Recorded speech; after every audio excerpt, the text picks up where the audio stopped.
السلام عليكم ورحمة الله وبركاته. بسم الله الرحمن الرحيم. الحمد لله رب العالمين، وأشهد أن لا إله إلا الله وحده لا شريك له، وأشهد أن محمدا عبده ورسوله صلى الله وسلم عليه وعلى آله وأصحابه أجمعين. اللهم إنا نعوذ بك من زوال نعمتك وتحول عافيتك وفجاءة نقمتك وجميع سخطك. اللهم إنا نعوذ بك من جهد البلاء ودرك الشقاء وسوء القضاء وشماتة الأعداء. اللهم انفعنا بما علمتنا وعلمنا ما ينفعنا وزدنا علما. اللهم إنا نعوذ بك أن نشرك بك ونحن نعلم ونستغفرك لما لا نعلم. أما بعد. സഹോദരങ്ങളെ, റബ്ബ് സുബ്ഹാനഹു വ തആലയുടെ മഹത്തരമായ പേരുകളിൽ അൽ അസ്മാഉൽ ഹുസ്നയിൽ അൽ അസീസ്, അൽ ജബ്ബാർ എന്നീ രണ്ട് പേരുകളെ കുറിച്ചാണ് ഇന്ന് ഇൻഷാ അല്ലാഹ് നമ്മൾ വിശദീകരിക്കുന്നത്. റബ്ബിന്റെ ഈ രണ്ട് പേരുകൾ അൽ അസീസ്, അൽ ജബ്ബാർ എന്നീ രണ്ട് പേരുകൾ ഒരുമിച്ച് ഖുർആനിൽ വന്നിട്ടുള്ള ആയത്താണ് സൂറത്തുൽ ഹശ്റിലെ അവസാന ഭാഗത്തുള്ള അള്ളാഹുവിൻ്റെ ധാരാളം നാമങ്ങൾ പരാമർശിക്കപ്പെട്ടിട്ടുള്ള ആയത്ത്. ഹുവല്ലാഹു അല്ലദീ ലാ ഇലാഹ ഇല്ലാഹു അൽ മലിക്കുൽ ഖുദ്ദൂസുസ് സലാമുൽ മുഅ്മിനുൽ മുഹൈമിനുൽ അസീസുൽ ജബ്ബാറുൽ മുതകബ്ബിർ എന്ന ആയത്ത് എന്ന് തുടങ്ങുന്ന ആയത്ത്. ആ ആയത്തിലാണ് ഈ രണ്ട് പേരുകൾ ഒരുമിച്ച് വന്നിട്ടുള്ളത്. ആ ആയത്തിൽ മാത്രമാണ് അൽ ജബ്ബാർ എന്ന അള്ളാഹുവിൻ്റെ പേര് ഖുർആനിൽ വന്നിട്ടുള്ളത്. ആ ആയത്തിലാണ് അൽ അസീസ്, അൽ ജബ്ബാർ എന്നീ രണ്ട് പേരുകൾ ഒരുമിച്ച് വന്നത്. അതുപോലെ ആ ആയത്തിൽ മാത്രമാണ് അൽ ജബ്ബാർ എന്ന അള്ളാഹുവിൻ്റെ പേര് ഖുർആനിൽ വന്നിട്ടുള്ളത്.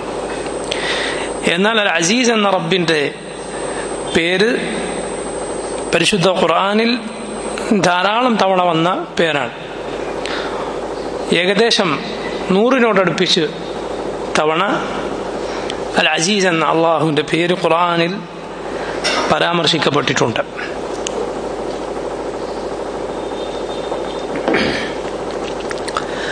അൽ അസീസ് എന്ന റബ്ബിൻ്റെ പേരിൽ ഉള്ള അള്ളാഹുവിൻ്റെ സിഫത്ത്, അവൻ്റെ വിശേഷണം ഏതായിരിക്കും? ഇസ്സത്ത് എന്ന വിശേഷണമാണ്. അള്ളാഹുവിൻ്റെ ഇസ്സത്ത് എന്ന സിഫത്താണ് അൽ അസീസ് എന്ന പേരിൽ ഉള്ളത്. അള്ളാഹു റബ്ബുൽ ആലമീൻ അവനുള്ളതാണ്. ഇസ്സത്തിൻ്റെ എല്ലാ അർത്ഥത്തിലുള്ള ഇസ്സത്തും അള്ളാഹുവിനുള്ളതാണ്. എല്ലാ അർത്ഥത്തിലുമുള്ള ഇസ്സത്ത്, അതിൻ്റെ പരിപൂർണത, അത് അള്ളാഹുവിനുള്ളതാണ്. അങ്ങേയറ്റത്തെ പ്രതാപം റബ്ബിനുള്ളതാണ്. ഖുർആനിൽ നോക്കൂ, അള്ളാഹു പറഞ്ഞത് ഇന്നൽ ഇസ്സത ലില്ലാഹി ജമീഅ. ഇന്നൽ ഇസ്സത ലില്ലാഹി ജമീഅ. ഇസ്സത്ത്, പ്രതാപം, അത് മുഴുവൻ അള്ളാഹുവിനുള്ളതാണ്. അതിൻ്റെ എല്ലാ അർത്ഥത്തിലും പരിപൂർണമായ നിലക്ക് ഇസ്സത്ത് ഉള്ളവനാണ് റബ്ബ് സുബ്ഹാനഹു വ തആല. ഇസ്സത്ത്, അതിൻ്റെ അർത്ഥം 3 പ്രധാനപ്പെട്ട അതിൻ്റെ വശങ്ങൾ പണ്ഡിതന്മാർ വിശദീകരിച്ചിട്ടുണ്ട്. ഇസ്സത്തിൻ്റെ പ്രധാനപ്പെട്ട 3 അർത്ഥതലങ്ങൾ. ഒന്ന് ഇസ്സത്തുൽ ഖുവ്വ, റബ്ബിൻ്റെ ശക്തി കൊണ്ടുള്ള അവൻ്റെ പ്രതാപമാണ്. അവൻ്റെ ഖുവ്വത്ത്, അവൻ്റെ ശക്തി കൊണ്ടുള്ള അവൻ്റെ പ്രതാപമാണ്. സൃഷ്ടികളുടെ അവരുടെ മുഴുവൻ ശക്തിയും, അവരുടെ എല്ലാവരുടെയും ശക്തിയും അള്ളാഹുവിൻ്റെ ഖുവ്വത്തിനോട് താരതമ്യത്തിന് പോലും അർഹമല്ല. റബ്ബിൻ്റെ ശക്തിയോട് അതിനെ താരതമ്യപ്പെടുത്തുക കൂടി സാധ്യമല്ല. അത് എത്ര വലുതാണെങ്കിലും. അതുകൊണ്ടാണ് അള്ളാഹു പറഞ്ഞത് ഇന്നല്ലാഹ ഹുവർ റസ്സാഖു ദുൽ ഖുവ്വത്തിൽ മതീൻ. ഇന്നല്ലാഹ ഹുവർ റസ്സാഖു ദുൽ ഖുവ്വത്തിൽ മതീൻ. അള്ളാഹു അവനാണ് റസ്സാഖ്. അവനാണ് അവൻ്റെ സൃഷ്ടികൾക്ക് മുഴുവൻ ഏറ്റവും നന്നായി റിസ്ക് നൽകുന്നവൻ, ഉപജീവനമേകുന്നവൻ. ദുൽ ഖുവ്വ, ഏറ്റവും ശക്തിയുള്ളവൻ. അൽ മതീൻ, ബലവത്തായവൻ, ബലമുള്ളവൻ റബ്ബ് സുബ്ഹാനഹു വ തആലയാണ്. നോക്കൂ, മറ്റൊരിടത്ത് അള്ളാഹു പറഞ്ഞത് അവലം യറൗ അന്നല്ലാഹ അല്ലദീ ഖലഖഹും ഹുവ അശദ്ദു മിൻഹും ഖുവ്വ. അവർ കണ്ടില്ലേ, അവർ ചിന്തിക്കുന്നില്ലേ അവരെ സൃഷ്ടിച്ച അള്ളാഹു അവരെക്കാൾ ശക്തിയുള്ളവനാണ് എന്ന്? കാരണം പഴയ ഗോത്രങ്ങൾ, ആദ് സമൂദ് ഗോത്രങ്ങൾ, അവരവരുടെ ശക്തിയിൽ, അവരുടെ തടിമിടുക്കിൽ അഹങ്കാരം കൊണ്ടവരായിരുന്നു. വലിയ പാറകൾ തുരന്ന് വീടുകൾ ഉണ്ടാക്കാൻ മാത്രം ശക്തി ഉണ്ടായിരുന്ന, വലിയ ശരീരമുണ്ടായിരുന്ന, ശേഷിയുണ്ടായിരുന്ന ആളുകളായിരുന്നു. അവർ ചോദിച്ചു മൻ അശദ്ദു മിന്നാ ഖുവ്വ. സൂറത്ത് ഫുസ്സിലത്തിൽ നമുക്ക് കാണാം, അവർ ചോദിച്ചു മൻ അശദ്ദു മിന്നാ ഖുവ്വ, ആരുണ്ട് ഞങ്ങളെക്കാൾ ശക്തിയുള്ളവരായി? അള്ളാഹു പറയുക അവലം യറൗ അന്നല്ലാഹ അല്ലദീ ഖലഖഹും ഹുവ അശദ്ദു മിൻഹും ഖുവ്വ. എന്താണ് അവർ ചിന്തിക്കാത്തത്? അവരെ സൃഷ്ടിച്ച് അവർക്ക് ഈ ശക്തിയേകിയ അവരുടെ റബ്ബ്, അവരെ സൃഷ്ടിച്ച അള്ളാഹു, അവൻ അവരെക്കാൾ ശക്തിയുള്ളവനാണ് എന്നവർ മനസ്സിലാക്കുന്നില്ലേ എന്ന് അള്ളാഹു ചോദിച്ചു. ഈ ശക്തി കൊണ്ടുള്ള ഇസ്സത്താണ് അതിന്റെ ഒന്നാമത്തെ അർത്ഥം. ഇസ്സത്തുൽ ഖുവ്വ എന്ന് പറയും. ആ ശക്തി കൊണ്ട് അള്ളാഹു പ്രതാപമുള്ളവനാണ്. അവനെ പോലെ പ്രതാപമുള്ള ഇസ്സത്തുള്ള മറ്റാരും തന്നെയില്ല. ഇതിന്റെ രണ്ടാമത്തെ അർത്ഥം ഇസ്സത്തുൽ ഇംതിനാ. ഇസ്സത്തുൽ ഇംതിനാ, ഇംതിനാ എന്ന് പറഞ്ഞാൽ ഇംതനാ എന്ന് പറഞ്ഞാൽ ഒരാൾക്കും ഒരു ഉപദ്രവവും ചെയ്യാൻ സാധിക്കാത്ത, മാത്രമല്ല ഒരു ഉപകാരവും ചെയ്തു കൊടുക്കാൻ സാധിക്കാത്ത, ആരുടെയും ആശ്രയം ആവശ്യമില്ലാത്ത പ്രതാപവാനാണ്, അസീസാണ് അല്ലാഹു റബ്ബുൽ ആലമീൻ. റസൂലുള്ളാഹി സ്വല്ലല്ലാഹു അലൈഹി വസല്ലം പറഞ്ഞില്ല, അല്ലാഹു പറഞ്ഞതായി നബി സല്ലല്ലാഹു അലൈഹി വസല്ലം പറഞ്ഞത് കാണാം. യാ ഇബാദി ഇന്നകും ലൻ തബ്ലുഗു നഫ്ഇ ഫതൻഫഊനി വലൻ തബ്ലുഗു ദുർരി ഫതദുറൂനി. നിങ്ങൾക്ക് എനിക്ക് ഉപകാരം ചെയ്തു തരാൻ സാധ്യമല്ല, എനിക്ക് ഉപദ്രവം ചെയ്യാനും നിങ്ങൾക്ക് സാധ്യമല്ല. ലൗ അന്ന അവലക്കും വആഖിറക്കും വഇൻസക്കും വജിന്നക്കും كانوا على أتقى قلب رجل واحد منكم ما زاد ذلك في ملكي شيئا.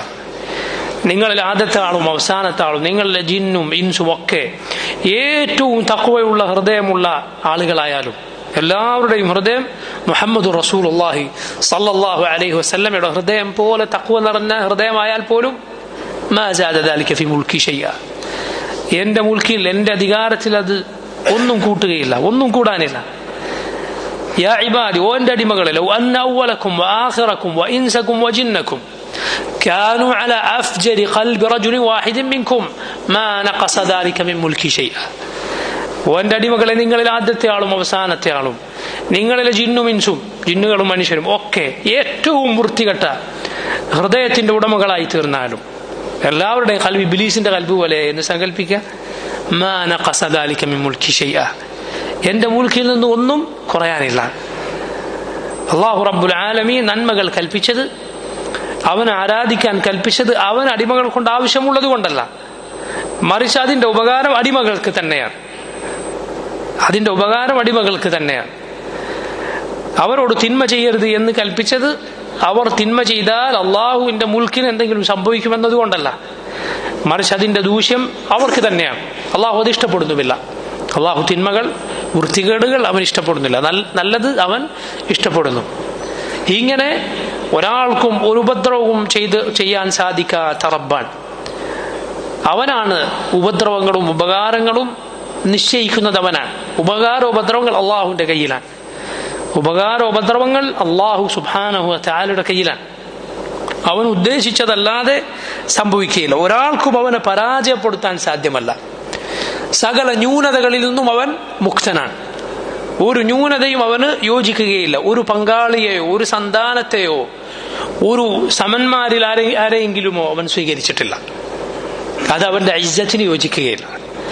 അള്ളാഹുവിന്റെ പ്രതാപത്തിന് യോജിക്കുകയില്ല അവനൊരു സന്താനത്തെ സ്വീകരിക്കുകയത്. കാരണം സന്താനം, പിതാവ് തന്റെ സന്തതിയോട് ആവശ്യക്കാരനായിരിക്കും, അവനെ കൊണ്ട് ആവശ്യമുണ്ടാകും.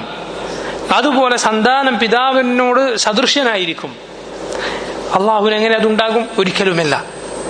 അത് അള്ളാഹുവിനെ കുറിച്ച് പറഞ്ഞിട്ടുള്ള, അവന്റെ പടപ്പുകളിൽ ചിലർ പറഞ്ഞിട്ടുള്ള, അവൻ ഒരിക്കലും പൊറുക്കാത്ത വാക്കാണ്.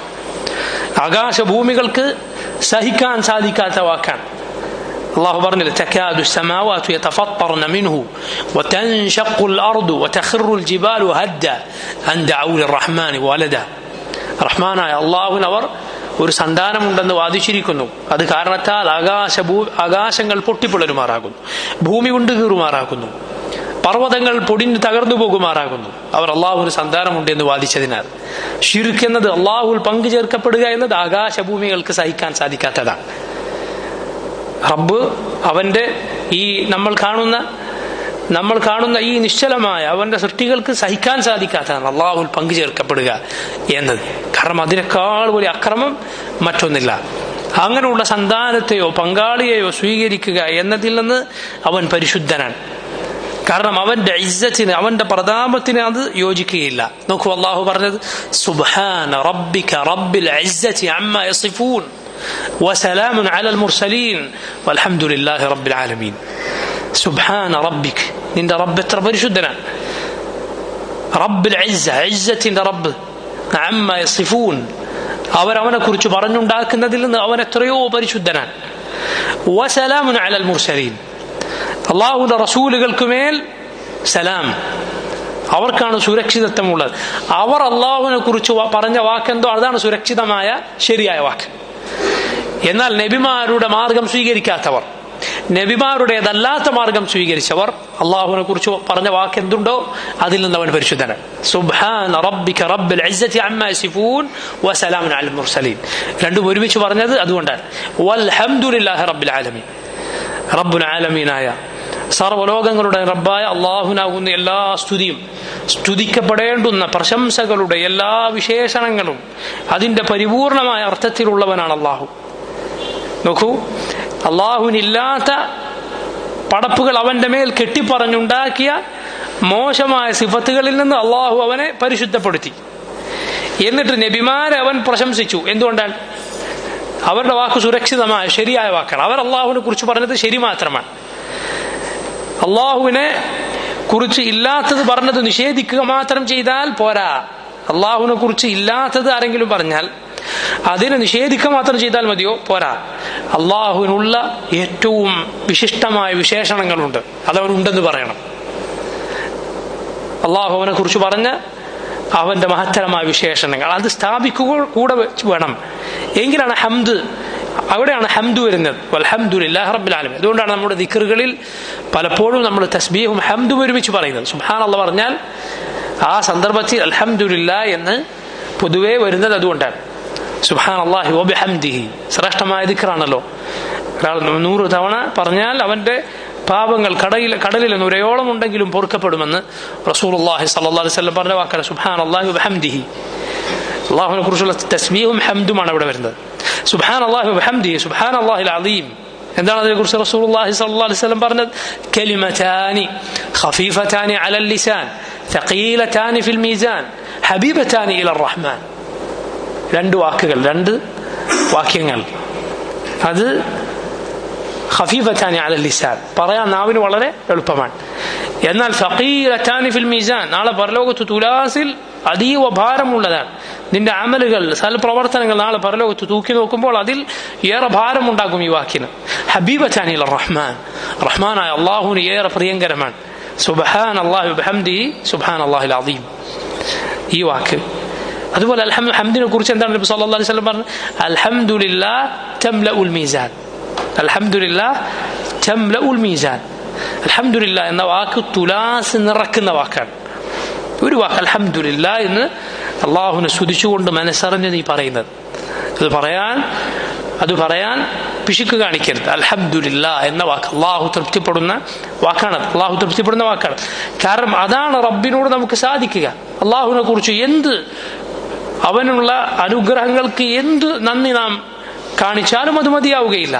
അള്ളാഹു അവന്റെ കാരുണ്യം കൊണ്ട് നമ്മിൽ നിന്ന് ചെറിയ അമൽ സ്വീകരിച്ച് വലിയ പ്രതിഫലം നൽകും. അത് അള്ളാഹുവിന്റെ ഫദ്ലാണ്, ഔദാര്യമാണ്. അതുകൊണ്ടാണ് സ്വർഗവാസികൾ സ്വർഗത്തിലെത്തിയാൽ അതിനേക്കാളും വലിയ അനുഗ്രഹം എന്തുണ്ട്? ഏറ്റവും വലിയ അനുഗ്രഹം അതാണ്, സ്വർഗത്തിൽ പ്രവേശിപ്പിക്കപ്പെടുക എന്നത്. അവിടെയും അവർ പറയുന്നത് എന്താണ്? അൽഹംദുലില്ലാഹ്, അൽഹംദുലില്ലാഹി അല്ലദീ ഹദാനാ ലിഹാദാ. ഈ സ്വർഗത്തിലേക്ക് നമ്മെ വഴി നടത്തിയ അള്ളാഹുവിനാണ് എല്ലാ സ്തുതിയും. അത് ആണ് അടിമകൾക്ക് സാധിക്കുക. അള്ളാഹു സാധിക്കുന്നത് നമുക്ക് മതിയാക്കി തന്നിരിക്കുന്നു. നോക്കൂ, ഇങ്ങനെ റബ്ബ് സുബ്ഹാനഹു വ തആലക്ക് അവന്റെ പ്രതാപത്തിന് യോജിക്കാത്തതാണ് അവനിൽ പങ്കു ചേർക്കുക എന്നത്. അല്ലാഹു ഖുർആനിൽ പറഞ്ഞു, നോക്കൂ, ഖുൽ അറൂനി അല്ലദീന അൽഹഖ്തും ബിഹി ശുറകാ കല്ലാ ബൽ ഹുവ അല്ലാഹുൽ അസീസുൽ ഹകീം. ഖുൽ പറയൂ നബി, അറൂനി അല്ലദീന അൽഹഖ്തും ബിഹി ശുറകാ, അല്ലാഹുവിന് സമന്മാരായി നിങ്ങൾ ചേർത്തവരെ നിങ്ങൾ എനിക്ക് കാണിച്ചു തരൂ. കല്ലാ ബൽ ഹുവ അല്ലാഹുൽ അസീസുൽ ഹകീം. ഇല്ല, അല്ലാഹു അവനാണ് ഏറ്റവും പ്രതാപമുള്ള അങ്ങേയറ്റത്തെ ഹിക്മത്തുള്ളവൻ. ആരെയാണ് നീ പങ്കു ചേർക്കുന്നത്? ഒരു മുശ്രിക് റബ്ബുൽ അർദി വസ്സമാവാത്ത്, ആകാശ ഭൂമികളുടെ റബ്ബിനോട് ആരെയാണ് പങ്കു ചേർക്കുന്നത്? മണ്ണിന് മുകളിലുള്ള, അറബിയിൽ പറയാറുണ്ട്, കുല്ലുല്ലദീ ഫൗഖ തുറാബി തുറാബു, കുല്ലുല്ലദീ ഫൗഖ തുറാബി തുറാബു, മണ്ണിന് മുകളിലുള്ളതൊക്കെ വെറും മണ്ണാണ് എന്ന് പറഞ്ഞതുപോലെ ഈ നിസാരമായ അവന്റെ സൃഷ്ടികളെ, ഇന്നലെ ഇല്ലാതിരുന്ന നാളെ മരിച്ചു പോകുന്ന ആളുകൾ അവരുടെ കൈകൊണ്ട് കൊത്തിയുണ്ടാക്കിയ ബിംബങ്ങളെ, അവനെ പോലെ ഇന്നലെ ജീവിച്ചിരുന്ന മരിച്ചുപോയ മനുഷ്യരെ, അല്ലെങ്കിൽ ജീവിച്ചിരിക്കുന്നവരെ, ഭക്ഷണം ആവശ്യമുള്ള, വെള്ളം ആവശ്യമുള്ള, വിസർജിക്കുന്ന ഇങ്ങനെയുള്ള പടപ്പുകളെ ആരോടാണ് അവൻ പങ്കു ചേർക്കുന്നത്? യാ സുബ്ഹാനല്ലാഹ്, ചിന്തിച്ചു നോക്കൂ. അതാണ് അല്ലാഹു പറഞ്ഞത്, ഖുൽ അറൂനി അല്ലദീന അൽഹഖ്തും ബിഹി ശുറകാ കല്ലാ ബൽ ഹുവ അല്ലാഹുൽ അസീസുൽ ഹകീം. അങ്ങനെയുള്ള സൃഷ്ടികളിൽ നിന്ന് പങ്കുകാരെ സ്വീകരിക്കുക എന്നത് അല്ലാഹുവിന് യോജിക്കുകയില്ല. അവൻ ഏറ്റവും പ്രതാപമുള്ള റബ്ബാണ്. ഇതാണ് ഇസ്സത്തിന്റെ രണ്ടാമത്തെ വശം, ഇസ്സത്തുൽ ഇംതിനാ. ആദ്യം പറഞ്ഞത് ഇസ്സത്തുൽ ഖുവ്വ, ശക്തി കൊണ്ടുള്ള അല്ലാഹുവിന്റെ പ്രതാപമാണ്. രണ്ടാമത്തേത് ഇംതിനാ കൊണ്ടുള്ള അല്ലാഹുവിന്റെ പ്രതാപമാണ്. അഥവാ അവനൊരു ഉപദ്രവവും ഒരിക്കലും ഏൽക്കുകയില്ല. അവനെ ഉപദ്രവിക്കാനോ അവന് ഉപകാരം ചെയ്യാനോ ആർക്കും സാധ്യമല്ല. ഒരാളുടെയും ഒരു സൃഷ്ടിയുടെയും ആവശ്യം അവനില്ല, മറിച്ച് സൃഷ്ടികളെല്ലാം അവനിലേക്ക് ആവശ്യക്കാരാണ്. ഒരു പങ്കാളിയെ ഉണ്ടാവുക, ഒരു സന്താനം ഉണ്ടാവുക എന്നതിൽ നിന്നെല്ലാം അവൻ പരിശുദ്ധനാണ്. അവന്റെ പ്രതാപത്തിന് അത് യോജിക്കുകയില്ല. ഇസ്സത്തിന്റെ മൂന്നാമത്തെ അർത്ഥം ഇസ്സത്തുൽ ഖഹർ. ഇസ്സത്തുൽ ഖഹർ എന്താണ്? ഇസ്സത്തുൽ ഖഹർ എന്ന് പറഞ്ഞാൽ അല്ലാഹു റബ്ബുൽ ആലമീൻ അവന്റെ സൃഷ്ടികളെ മുഴുവൻ അടക്കി ഭരിക്കുന്നവനാണ്. അവരുടെ മേൽ സർവാധിപത്യമുള്ളവനാണ് റബ്ബ് സുബ്ഹാനഹു വ തആല. അതുകൊണ്ടുള്ള അള്ളാഹുവിന്റെ പ്രതാപമാണ്. ലോകത്തുള്ള ഓരോ ചെറിയ മൺതരിയാകട്ടെ, ഈ ലോകത്ത് ഈ ഭൂമിയാകട്ടെ, ആകാശങ്ങളാകട്ടെ, സൂര്യനാകട്ടെ, അതിനേക്കാൾ ലക്ഷക്കണക്കിന് മടങ്ങ് വലിപ്പമുള്ള നക്ഷത്രങ്ങളാകട്ടെ, പ്രപഞ്ചമൊന്നാകെ റബ്ബിന്റെ അധികാരത്തിന് കീഴിലാണ്. അവൻ അവയെ അടക്കി ഭരിക്കുന്നവനാണ്. അവയെല്ലാം അള്ളാഹുവിന് കീഴൊതുങ്ങിയതാണ്. അള്ളാഹുവിന്റെ തീരുമാനം അല്ലാതെ അതിൽ നടക്കുകയില്ല. അടിമകളുടെ മുഴുവൻ അവരുടെ മൂർധാവ് റബ്ബിന്റെ കയ്യിലാണ്. വമാ മിൻ ദാബത്തിൻ ഇല്ലാ ഹുവ ആഖിദുൻ ബിനാസിയതിഹാ. ഒരു ജന്തുവുമില്ല, ഭൂമിക്ക് മുകളിലൂടെ നീങ്ങുന്ന ജീവനുള്ള ഒന്നുമില്ല, അള്ളാഹു അതിന്റെ മൂർധാവ് അള്ളാഹുവിന്റെ കയ്യിലായിട്ടല്ലാതെ. റസൂലുള്ളാഹി സ്വല്ലല്ലാഹു അലൈഹി വസല്ലം ഉറങ്ങാൻ കിടക്കുമ്പോൾ ചൊല്ലിയിരുന്ന ഒരു ദുആയിലുണ്ടല്ലോ, അഊദു ബിക മിൻ ശർരി കുല്ലി ദാബത്തിൻ അൻത ആഖിദുൻ ബിനാസിയതിഹാ. അല്ലാഹുവേ, ഞാൻ സകല ജന്തുവിന്റെയും, മറ്റു ചില റിവായത്തുകൾ കാണാം മിൻ ശർരി കുല്ലി ദി ശർരിൻ, ഉപദ്രവമുണ്ടാക്കുന്ന എല്ലാത്തിന്റെയും ഉപദ്രവത്തിൽ നിന്ന് നിന്നോട് കാവൽ തേടുന്നു. അൻത ആഖിദുൻ ബിനാസിയതിഹാ, നീയാണ് അതിന്റെ എല്ലാം മൂർധാവിൽ പിടിച്ചവൻ. എല്ലാത്തിന്റെയും നിയന്ത്രണം അള്ളാഹുവിന്റെ കയ്യിലാണ്. ഒരു വസ്തുവിന്, ഒരു കാര്യത്തിന് ഇവിടെ നീങ്ങാൻ ഒരടി മുന്നോട്ട് വെക്കാൻ കഴിയില്ല, ഒരടി മുന്നോട്ട് വെക്കാൻ സാധ്യമല്ല. അള്ളാഹു അതിന് നൽകിയ കഴിവ് കൊണ്ടല്ല, അള്ളാഹുവിനെ കൊണ്ടല്ലാതെ, അവന്റെ ശക്തി കൊണ്ടല്ലാതെ, അവന്റെ അനുവാദത്തോടെ അല്ലാതെ നീങ്ങാൻ സാധ്യമല്ല. അതാണ് ഖുർആനിൽ അള്ളാഹു പറഞ്ഞത്, ഖുലില്ലാഹുമ്മ മാലിക്കൽ മുൽക്ക്, പറയുക അല്ലാഹുമ്മ മാലിക്കൽ മുൽക്ക്, അധികാരത്തിന്റെ എല്ലാം അധിപതിയായ അള്ളാഹുവേ, തുഅ്തിൽ മുൽക മൻ തശാഉ, നീ ഉദ്ദേശിക്കുന്നവർക്ക് നീ അധികാരം നൽകുന്നു.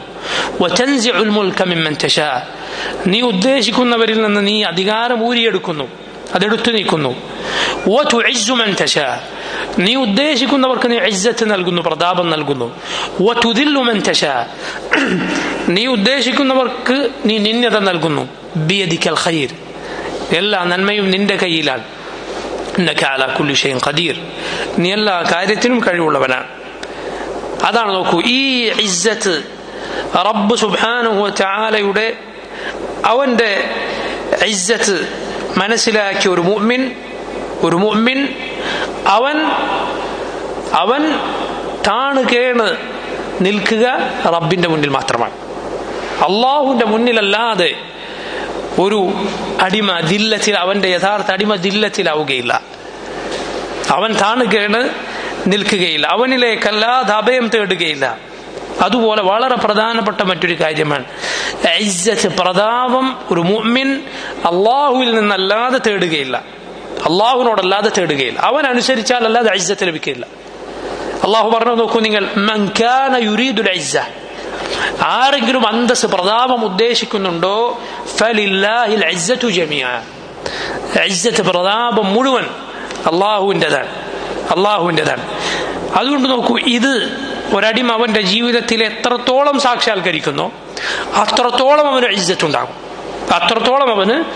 ഇസ്സത്തുണ്ടാകും. അതുകൊണ്ടാണ് നബി സല്ലല്ലാഹു അലൈഹി വസല്ലമയെ കുറിച്ച് അള്ളാഹു എന്ത് പറഞ്ഞത്? നബിയെ പിൻപറ്റി അള്ളാഹുവിൽ വിശ്വസിച്ച മുഅ്മിനുകളെ കുറിച്ച് അള്ളാഹു എന്ത് പറഞ്ഞത്? സൂറത്തുൽ മുനാഫിഖൂൻ നമുക്ക് കാണാം, വലില്ലാഹിൽ ഇസ്സത്തു വലിറസൂലിഹി വലിൽ മുഅ്മിനീൻ. അള്ളാഹുവിനുള്ളതാണ് പ്രതാപം, അവന്റെ റസൂലിനുള്ളതാണ്, മുഅ്മിനുകൾക്കുള്ളതാണ്. എന്നാൽ മുനാഫിഖുകൾ കാര്യം മനസ്സിലാക്കുന്നില്ല. നോക്കൂ, അള്ളാഹുവാണ് ഇസ്സത്ത് നൽകുക. നമുക്ക് തോന്നും ചിലപ്പോൾ അങ്ങനെ ചെയ്താലായിരിക്കും നമുക്ക് പ്രതാപം, എന്റെ അന്തസ് നിലനിൽക്കുക, അങ്ങനെ ചെയ്താൽ ഞാൻ ഒന്ന് താണുപോകും എന്ന് നമുക്ക് തോന്നിയേക്കും. പക്ഷെ അതിലായിരിക്കുകയില്ല ഇസ്സത്ത്. അള്ളാഹുവിനെ അനുസരിക്കുന്നതിലാണ് ഇസ്സത്ത്. ഒരു ഉദാഹരണം നോക്കൂ നിങ്ങൾ, റസൂലുള്ളാഹി സ്വല്ലല്ലാഹു അലൈഹി വസല്ലം പറഞ്ഞു, വമാ സാദല്ലാഹു അബ്ദൻ ബിഅഫ്വിൻ ഇല്ലാ ഇസ്സ, വമാ സാദല്ലാഹു അബ്ദൻ ബിഅഫ്വിൻ ഇല്ലാ ഇസ്സ. അള്ളാഹു ഒരു അടിമക്ക് അവൻ മാപ്പ് കൊടുക്കുന്നത് കൊണ്ട്, അവൻ വിട്ടുവീഴ്ച ചെയ്യുന്നത് കൊണ്ട് ഇസ്സത്ത് അല്ലാതെ വർദ്ധിപ്പിച്ചു കൊടുക്കുകയില്ല. അവൻ വിട്ടുവീഴ്ച ചെയ്താൽ അള്ളാഹു അവന് പ്രതാപം നൽകും. അവനൊന്ന് ഇറങ്ങിക്കൊടുക്കേണ്ട അവസരങ്ങളിൽ അവൻ ഇറങ്ങിക്കൊടുത്താൽ അള്ളാഹു അവന് പ്രതാപം നൽകുന്നതാണ്. ഇത് നോക്കൂ, ഇത് ശരിയായി മനസ്സിലാകാത്ത ആളുകൾ അവർ ഇസ്ലാമിലല്ലാതെ പുറത്ത് ഇസ്സത്ത് അന്വേഷിക്കും. പരിശുദ്ധ ഖുർആനിൽ അള്ളാഹു മുനാഫിഖുകളെ കുറിച്ച് ആവർത്തിച്ചു പറഞ്ഞ കാര്യമാണ്. ഇന്ന് സുബ്ഹാനല്ലാഹ് നമ്മൾ ധാരാളമായി അന്നത്തെ മുനാഫിഖുകളുടെ പിൻഗാമികളായ ആളുകളിൽ കാണുന്ന കാര്യമാണ്. അള്ളാഹു എന്നെയും നിങ്ങളെയും കാത്തുരക്ഷിക്കുമാറാകട്ടെ. എന്താണത് സഹോദരങ്ങളെ? ഇസ്ലാമിന്റെ മര്യാദകൾ പിന്നിലേക്ക് വെച്ചാലാണ് ഇസ്സത്ത് എന്ന് ചിലർ വിചാരിക്കുന്നു. ചിലരുടെ വിചാരം, അവൻ ചാനലുകളിലും മറ്റും കയറി മുസ്ലിമീങ്ങളെ ഒന്ന് ചീത്ത വിളിച്ചാൽ, ഞാൻ പഴഞ്ചൻ ഒരാളല്ല, പക്ഷെ ഞാൻ പുരോഗമനവാദിയാണ്, ഞാനിങ്ങനെ ഇസ്ലാമിന്റെ കുടുസായ വാദഗതികളെ ഒന്നും അംഗീകരിക്കുന്നില്ല, നഊദു ബില്ലാഹ്. ഇസ്ലാമിൽ ഏതാണ് കുടുസായുള്ളത്? ഇത് അള്ളാഹുവിന്റെ വിശാലമായ ദീനാണ്. പിശാചിനെ അനുസരിക്കുന്നവന്റെ ദീനാണ് ഏറ്റവും കുടുങ്ങിയ കുടുസായ ദീൻ. ഇങ്ങനെ ആളുകളുടെ മുന്നിൽ ഇസ്ലാമിനെ ചീത്ത പറഞ്ഞാൽ, മുസ്ലിമീങ്ങളെ ചീത്ത പറഞ്ഞാൽ, മുസ്ലിമീങ്ങളൊക്കെ മോശമാണ്, മറ്റുള്ളവരെ നോക്കൂ നിങ്ങൾ, അവരെ കണ്ടില്ലേ, സമുദായം എത്ര നല്ല ആളുകളാ എന്നിങ്ങനെ പറഞ്ഞാൽ, മുസ്ലിമീങ്ങൾ ഒരു ഭാഗത്തും ഇസ്ലാമിന്റെ ശത്രുക്കളും ഒരു ഭാഗത്തും നിൽക്കുമ്പോൾ അപ്പുറത്തെ ഭാഗത്ത് ചേരലാണ് ഇസ്സത്ത് എന്ന് ആർക്കെങ്കിലും തോന്നിയാൽ അവനുള്ളത് നിന്ദതയുടെ പടുകുയില്ല, അങ്ങേയറ്റത്തെ നിന്ദതയിലാണ് അവനുള്ളത്. ഉമർ ഇബ്നുൽ ഖത്താബ് റളിയല്ലാഹു അൻഹു പറഞ്ഞിട്ടുണ്ട്, നമ്മൾ നിന്ദരായ ഒരു ജനതയായിരുന്നു. അള്ളാഹു ഈ ദീൻ മുഖേന ഇസ്ലാം മുഖേന നമുക്ക് ഇസ്സത്ത് നൽകി. ഇസ്ലാം അല്ലാത്തതിൽ നമ്മൾ ഇസ്സത്ത് തേടിപ്പോയാൽ അള്ളാഹു നമ്മെ നിന്ദരാക്കും. ചില ആളുകൾക്ക് തോന്നുകയാണ്, അവനെ പ്രോത്സാഹിപ്പിക്കാൻ, അവന് മുന്നിൽ കൈയടിക്കാൻ ഇസ്ലാമിന്റെ ശത്രുക്കളെ കാണുമ്പോൾ അവൻ തോന്നാണ് ഞാൻ എന്തോ ഇസ്സത്തിലാണ് എന്ന്. അവൻ അങ്ങേയറ്റത്തെ നിന്ദയിലാണ്. അള്ളാഹുവിങ്കിൽ അവന് യാതൊരു വിലയുമില്ല. ഈമാനുള്ളവരുടെ മനസ്സിൽ അവന് യാതൊരു വിലയുമില്ല. അള്ളാഹുവിന്റെ കൊടാനുകൂടി മലായിക്കത്തിനിടയിൽ അവന് യാതൊരു വിലയുമില്ല. മറിച്ച് അള്ളാഹുവിന്റെ ദീൻ പാലിക്കുന്നതിലാണ് സഹോദരങ്ങൾ ഇസ്സത്തുള്ളത്. ഇസ്ലാമിന്റെ മര്യാദകളും ഇസ്ലാമിന്റെ ചിഹ്നങ്ങളും എവിടെ പുലർത്തും അവിടെയാണ് ഇസ്സത്തുള്ളത്, അവർക്കാണ് ഇസ്സത്തുള്ളത്. നോക്കൂ നിങ്ങൾ, മറ്റുള്ളവരുടെ പിന്നാലെ അവരെ അനുകരിച്ച് അവരുടെ വേഷത്തിലും രൂപത്തിലും ഒക്കെ അവരെ പിൻപറ്റി ഒരുവൻ മുന്നോട്ട് പോകാൻ തീരുമാനിച്ചാൽ ആരാണ് അവനിൽ ഇജ്ജത്ത് കാണുക? അവർ കാണുമോ? ഇവൻ ആരൊക്കെയോ ഇവനെ പ്രോത്സാഹിപ്പിക്കുമെന്ന് വിചാരിക്കുന്നു. അവർ ഇവനിൽ ഇജ്ജത്ത് കാണുന്നുണ്ടോ, പ്രതാപം കാണുന്നുണ്ടോ? ഇല്ല, അവൻ ഞങ്ങളുടെ ഒരു വാലാട്ടിയാണ് എന്നേ അവർ വിചാരിക്കുള്ളൂ. നമ്മൾ എന്തിയാലും അവൻ പിന്നാലെ ഉണ്ടാവും എന്നേ അവർ വിചാരിക്കുകയുള്ളൂ. എന്നാൽ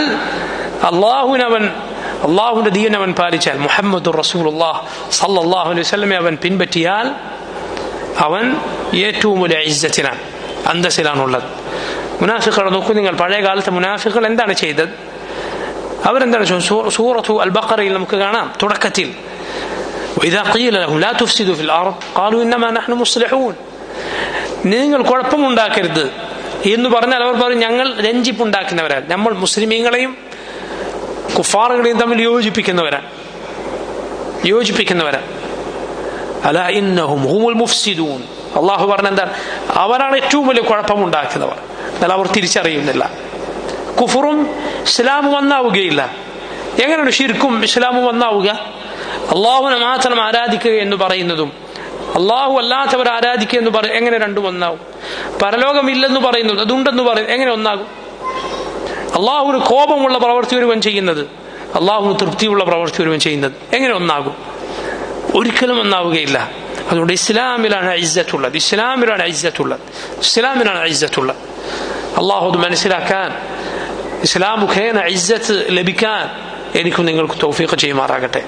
ഇത് നമ്മൾ ഈ കാലത്ത് പ്രത്യേകിച്ച് മനസ്സിലാക്കേണ്ട കാര്യമാണ്. അസീസായ റബ്ബിനോട് ഇസ്സത്ത് തേടിയവർക്കല്ലാതെ, അസീസായ റബ്ബിനെ അനുസരിച്ചവർക്കല്ലാതെ ഇസ്സത്തില്ല, അവർക്കല്ലാതെ അന്തസ്സില്ല. ഇത് ദുനിയാവിലെ കാര്യമാണ്. നാളെ പരലോകത്തെത്തിയാലോ, യാ സുബ്ഹാനല്ലാഹ്, അവിടെ ആരാണ് ആദരിക്കപ്പെടുന്നവർ? അവിടെ ആരാണ് ഉയർന്ന സ്ഥാനങ്ങൾ ലഭിക്കുന്നവർ? അവിടെ ആരാണ് നിന്ദിക്കപ്പെടുന്നവർ? അല്ലാഹു പറഞ്ഞു വല്ലദീന തഖൗ ഫൗഖഹും യൗമൽ ഖിയാമ زين للذين كفروا الحياة الدنيا ويسخرون من الذين آمنوا والذين اتقوا فوقهم يوم القيامة. അല്ലാഹു പറഞ്ഞത് നിഷേധികളായ ആളുകൾക്ക്, കാഫിറുകളായ ആളുകൾക്ക് ദുനിയാവ് അലങ്കാരമായി തോന്നപ്പെട്ടിരിക്കുന്നു. വയസ്ഖറൂന മിനൽ ലദീന ആമനു, മുഅ്മിനുകളെ അവർ പരിഹസിക്കുന്നു. അതാണ് അല്ലാഹു പറഞ്ഞത് വല്ലദീന തഖൗ, എന്നാൽ അല്ലാഹുവിനെ സൂക്ഷിക്കുന്നവർ ഫൗഖഹും യൗമൽ ഖിയാമ, ഖിയാമത്ത് നാളിൽ അവരുടെ മുകളിലായിരിക്കും. അല്ലാഹു റബ്ബുൽ ആലമീൻ ഉയർത്തും. നീ അല്ലാഹുവിനെ സൂക്ഷിച്ചാൽ കുറച്ച് കാലമേ കൊണ്ട് സഹോദര, കുറെ കാലമൊന്നും കാത്തിരിക്കണ്ട. ഈ ലോകം ഒന്നാകെ എടുത്താലും വളരെ കുറച്ചേ ഉള്ളൂ. ദുനിയ ഒന്നാകെ എടുത്താലും എത്ര തുച്ഛമാണ്. അത് നമ്മുടെ ആയുസ് എത്ര തുച്ഛമാണ്. അതിലിനി ബാക്കിയുള്ളത് എത്ര തുച്ഛമാണ്. എത്ര കഴിഞ്ഞുപോയി, എത്ര ബാക്കിയുണ്ടെന്ന് നമുക്കറിയില്ല. അതുകൊണ്ട് വളരെ കുറഞ്ഞ കാലം, വസ്ബിർ സാഅതൻ ലിസമാനി, ഒരു ചുരുങ്ങിയ കാലം നീ ക്ഷമിച്ചേക്കുക. ഒറ്റമില്ലാത്ത ഒടുക്കമില്ലാത്ത ഒരു ലോകത്തിനു വേണ്ടി, ഒരു കാലത്തിനു വേണ്ടി. അള്ളാഹുവിനെ സൂക്ഷിച്ചാൽ അള്ളാഹു നമ്മെ ഉയർത്തുന്നതാണ്. അള്ളാഹു തൗഫീഖ് ചെയ്യുമാറാകട്ടെ. നോക്കൂ, അള്ളാഹുവിന്റെ പേരിൽ, അസീസ് എന്ന ഈ പേരിലുള്ള ഇസ്സത്തിന്റെ മൂന്നാമത്തെ വശമാണ് ഞാൻ പറഞ്ഞത്. അഥവാ അള്ളാഹു അഹറുകൊണ്ട് ഇസ്സത്തുള്ളവനാണ്. അവനാണ് അവന്റെ സൃഷ്ടികളെ മുഴുവൻ അടക്കി ഭരിക്കുന്നവൻ. വഹുവൽ ഖാഹിറു ഫൗഖ ഇബാദിഹി, മുകളിൽ നിന്ന് അവന്റെ അടിമകളെ അടക്കി ഭരിക്കുന്നവൻ റബ്ബാൻ. ഈ അർത്ഥം നമ്മൾ നേരത്തെ പറഞ്ഞ അൽ ജബ്ബാർ എന്ന അള്ളാഹുവിന്റെ പേരിന്റെ അർത്ഥങ്ങളിൽ ഒന്നാണ്. മനസ്സിലായില്ലേ? അള്ളാഹുവിന്റെ ചില പേരുകൾ അത് പരസ്പരം അർത്ഥത്തിൽ സാദൃശ്യമുള്ള പേരുകളാണ്. പരിപൂർണമായി ഒരേപോലെ അല്ലെങ്കിലും അർത്ഥത്തിൽ സാദൃശ്യമുള്ള പേരുകൾ പലതുണ്ട്. ഉദാഹരണത്തിന് അലീം, ഖബീർ. അലീം എന്നാൽ അവൻ എല്ലാം അറിയുന്നവനാണ്, ഖബീർ എന്നാൽ അവൻ എല്ലാം അറിയുന്നവനാണ്. അതേസമയം സൂക്ഷ്മമായ ഒരു വ്യത്യാസവും അതിലുണ്ട്. ഖബീർ എന്നത് വളരെ ദഖീഖായ, വളരെ ഗോപ്യമായ ചെറിയ വസ്തുക്കൾ പോലും എല്ലാം അതുപോലും അറിയുന്നവനാണ് എന്നർത്ഥം സൂചിപ്പിക്കുന്ന പേരാണ് ഖബീർ എന്ന പേര്. അലീം എന്നാൽ എല്ലാം ഉൾക്കൊള്ളുന്ന, വലുതും ചെറുതും ഒക്കെ ഉൾക്കൊള്ളുന്ന അള്ളാഹുവിന്റെ പേരാണ് അലീം എന്ന പേര്. ഇങ്ങനെ ചെറിയ സാദൃശ്യങ്ങൾ, അടുത്തടുത്ത അർത്ഥങ്ങൾ അള്ളാഹുവിന്റെ ചില പേരുകൾ തമ്മിലുണ്ട്. അതുപോലെ അസീസ് എന്ന പേരിലെ 3 വശങ്ങളാണ്. ഇസ്സത്ത് എന്ന അള്ളാഹുവിന്റെ സിഫത്ത് അർത്ഥമാക്കുന്ന അവന്റെ ഇസ്സത്തിന്റെ 3 വശങ്ങളാണ് ഞാൻ പറഞ്ഞത്. ശക്തി കൊണ്ടുള്ള അവന്റെ പ്രതാപം, അതുപോലെ അവൻ ആർക്കും ഉപദ്രവിക്കാൻ സാധ്യമല്ല, അവന് ഉപകാരം ചെയ്യാൻ സാധ്യമല്ല എന്ന റബ്ബിന്റെ പ്രതാപം, അള്ളാഹുവിന്റെ ആധിപത്യവും അധികാരവും കൊണ്ടുള്ള അവന്റെ പ്രതാപം. ഈ മൂന്നർത്ഥം പറഞ്ഞു. ഇതിൽ മൂന്നാമത് പറഞ്ഞ അർത്ഥം അത് അൽ ജബ്ബാർ എന്ന അള്ളാഹുവിന്റെ പേരിന്റെ ഒരു അർത്ഥമാണ്. അവൻ അധിപതിയാണ്, അൽ ജബ്ബാർ. അവൻ ആകാശഭൂമികളുടെ അധിപതിയാണ്. അവൻ പ്രപഞ്ചത്തെ മുഴുവൻ അടക്കി ഭരിക്കുന്നവനാണ്. നാളെ പരലോകത്ത് അവൻ ഭൂമിയെ ചുരുട്ടിപ്പിടിക്കും. ഭൂമി അവന്റെ വലത് കൈയിലായിരിക്കും, ആകാശത്തെ അവൻ തന്റെ വലത് കൈയിൽ ചുരുട്ടിപ്പിടിക്കും. എന്നിട്ട് അവൻ പറയും അനൽ മലിക്, ഞാനാണ് യഥാർത്ഥ രാജാവ്. ഐനൽ ജബ്ബാറൂന വൽ മുതകബ്ബിറൂൻ, ദുനിയാവിലെ അധികാരികളും ദുനിയാവിൽ അഹങ്കരിച്ചിരുന്നവരും ഒക്കെ എവിടെ പോയി? അങ്ങനെയുള്ള ഇതിന്റെ എല്ലാം ഉടമസ്ഥനാണ് റബ്ബ് സുബ്ഹാനഹു വ തആല. സൃഷ്ടികളെ സംബന്ധിച്ചിടത്തോളം അവർക്ക് യഥാർത്ഥത്തിൽ യാതൊരു തീരുമാനവും അവരുടെ കയ്യിലല്ല, ഒന്നും അവരുടെ കയ്യിലല്ല, യാതൊന്നും യഥാർത്ഥത്തിൽ അവരുടെ കയ്യിലല്ല. നോക്കൂ, ദീൻ, ശറഅ അതാരാണ് തീരുമാനിക്കുന്നത്? അള്ളാഹുവാണ് തീരുമാനിക്കുന്നത്. ഖദർ, ദുനിയാവിലെ പ്രാപഞ്ചികമായ വിധി അതാരാണ് തീരുമാനിക്കുന്നത്? അള്ളാഹുവാണ് തീരുമാനിക്കുന്നത്. ഖദർ അള്ളാഹുവിന്റെ കയ്യിലാണെന്ന് എല്ലാവർക്കും അറിയാം. ഖദർ അള്ളാഹുവിന്റെ കയ്യിലാണെന്ന് എല്ലാവർക്കും അറിയാം. ഒരാളും ജനിച്ചത് അവൻ തീരുമാനിച്ചത് പ്രകാരമല്ല. അവൻ ഇന്ന നാട്ടിൽ ഇന്ന ഉപ്പയുടെ മകളായി ജനിക്കണമെന്ന് അവനാണോ തീരുമാനിച്ചത്? അല്ല. അവന്റെ നിഴൽ പോലും അവന്റെ നിയന്ത്രണത്തിലല്ല. അവന്റെ കൈ വളരുന്നതും കാല് വളരുന്നതും അവന്റെ നിയന്ത്രണത്തിലല്ല. അവന്റെ തൊലി ചുടിയുന്നവന്റെ നിയന്ത്രണത്തിലല്ല. മുടി നരക്കുന്നവന്റെ നിയന്ത്രണത്തിലല്ല. ഹൃദയം പിടിക്കുന്നവന്റെ നിയന്ത്രണത്തിലല്ല. മരിക്കുന്നവന്റെ നിയന്ത്രണത്തിലല്ല. ഇതെല്ലാവർക്കും അറിയാം. എങ്കിൽ സഹോദര, ഇസ്ലാം വളരെ എളുപ്പമാണ്. ഇതിലൊക്കെ നീ അള്ളാഹുവിന്റെ അടിമയാണോ, നിനക്ക് യാതൊരു തെരഞ്ഞെടുപ്പും തീരുമാനവും ഇല്ലേ? അതുപോലെ നീ ജീവിക്കേണ്ട അനുസരിക്കേണ്ട മതം അതും അള്ളാഹുവിൻ്റെതാണ്. ഇതാണ് ഇസ്ലാം. അതാണ് ഇത് രണ്ടും അള്ളാഹു ഖുർആനിൽ പലതവണ എടുത്തു പറഞ്ഞത്. നിങ്ങൾ ഖുർആൻ ശ്രദ്ധിച്ചു വായിച്ചു നോക്കൂ. അള്ളാഹു ആകാശ ഭൂമികളുടെ അതിലുള്ള അവന്റെ നിയന്ത്രണം പറഞ്ഞ ഉടനെ ദീൻ പറയുന്നത് കാണാം. ഇതിലൊക്കെ അള്ളാഹുവിൻ്റെതാണ് നിയന്ത്രണം. അതുപോലെ നീ അനുസരിക്കേണ്ട ദീനും അള്ളാഹുവിന്റെ ദീനാണ്. അലാ ലഹുൽ ഖൽഖു വൽ അംർ തബാറകല്ലാഹു റബ്ബുൽ ആലമീൻ. അലാ ലഹുൽ ഖൽഖു വൽ അംറു തബാറകല്ലാഹു റബ്ബുൽ ആലമീൻ. അവന്റേതാണ് ഖൽഖും അംറും, സൃഷ്ടിപ്പ് അവന്റേതാണ്, അതുപോലെ അംറും അവന്റേതാണ്. ശാസനാധികാരം അഥവാ എന്ത് വിശ്വസിക്കണം, നീ എന്ത് ചെയ്യണം, ഏതൊക്കെയാണ് ഹലാൽ ഏതൊക്കെയാണ് ഹറാം, അത് പറയാനുള്ള അവകാശവും അള്ളാഹുവിനാണ്. അതാണ് നീ അനുസരിക്കേണ്ടത്. തബാറകല്ലാഹു റബ്ബുൽ ആലമീൻ. സർവ്വലോകങ്ങളുടെയും റബ്ബായ അള്ളാഹു അവൻ എല്ലാ അനുഗ്രഹങ്ങളും നിറഞ്ഞവനായിരിക്കുന്നു. എന്നാൽ സഹോദരങ്ങൾ, ഇതിന്റെ അർത്ഥം എന്തല്ല? അടിമകൾക്ക് യാതൊരു സ്വാതന്ത്ര്യവും അള്ളാഹു നൽകിയിട്ടില്ല എന്നല്ല. ദീൻ അവന്റേതാണ്, പ്രപഞ്ചത്തിലെ തീരുമാനം അവന്റേതാണ്, പ്രതിഫലം നൽകുന്നവൻ അവനാണ്. അതേസമയം അവൻ റബ്ബ് സുബ്ഹാനഹു വ തആല അവന്റെ അടിമകൾക്ക് അവർക്ക് ഇഖ്തിയാർ നൽകിയിട്ടുണ്ട്, തെരഞ്ഞെടുക്കാൻ അവസരം നൽകിയിട്ടുണ്ട്. ഇതിനെ നിഷേധിക്കുന്ന ചില കക്ഷികളുണ്ട്. അള്ളാഹുവിന്റെ ഖദർ എന്ന വിഷയം നമ്മൾ പഠിക്കുമ്പോൾ ഇതിനെ നിഷേധിക്കുന്ന, അതിന്റെ കാര്യത്തിൽ വഴിതെറ്റിയിട്ടുള്ള രണ്ട് കക്ഷികളുണ്ട്. ഒന്ന് ഖദറിയത്താണ്, ഖദറിനെ നിഷേധിക്കുന്നവർ.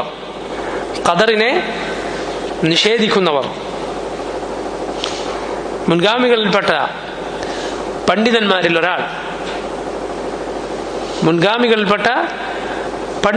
ഒരാൾ ഇതിനെ നിഷേധിക്കുന്ന ഒരാളുമായി സംസാരിക്കാൻ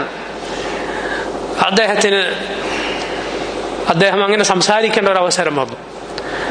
ഭരണാധികാരി ഒരാളുടെ മുന്നിൽ വെച്ചായിരുന്നു. അപ്പൊ ഇദ്ദേഹം കടന്നു വരുമ്പോൾ തന്നെ ഈ പിഴച്ച ആശയമുള്ള ആൾ പറഞ്ഞു, ഖദറിനെ നിഷേധിക്കുന്ന ആളാണ്. അയാൾ പറഞ്ഞു, അള്ളാഹു എത്ര പരിശുദ്ധനാണ്, അവന്റെ